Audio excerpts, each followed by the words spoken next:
പൂതക്കുളം അമ്മാരത്തുമുക്ക് ഷാജി നിവാസിൽ ഷാജിയാണ് പോലീസിന്റെ പിടിയിലായത്. പ്രവാസിയായിരുന്നു ഷാജി.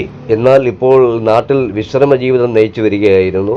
പ്രവാസ ജീവിതം കഴിഞ്ഞ് നാട്ടിൽ എത്തിയതു മുതൽ ഭാര്യയുമായി നിരന്തരം വഴക്കിടുന്നത് ഷാജിയുടെ ഒരു പതിവായിരുന്നു.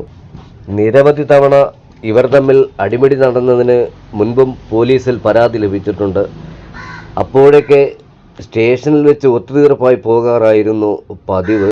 താൻ വിദേശത്തായിരുന്നെന്നും തിരികെ വന്നപ്പോൾ നാട്ടിലേക്ക് അയച്ച പണമെല്ലാം ദൂർത്തടിച്ച് തീർത്തതായി ഇവരുടെ വഴക്കിന് കാരണമായതായി ഷാജി അഭിപ്രായപ്പെട്ടു. ഭാര്യ ബിന്ദുവിൻ്റെ അഭിപ്രായം ഇത്തരത്തിലായിരുന്നു. ഭർത്താവിന് തന്നെ നിരന്തരം സംശയമാണെന്നും. സ്വകാര്യ ആശുപത്രിയിലെ ക്യാൻറ്റീൻ ജീവനക്കാരിയായിരുന്നു ബിന്ദു.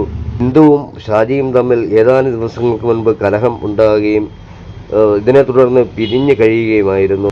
പിന്നീട് ഇവരുടെ ബന്ധുക്കൾ മുഖേന ഒത്തുതീർപ്പ് നടത്തുകയും അതിൻ പ്രകാരം ബിന്ദുവിനെ വീട്ടിലേക്ക് വിളിച്ചു വരുത്തുകയും ചെയ്തു.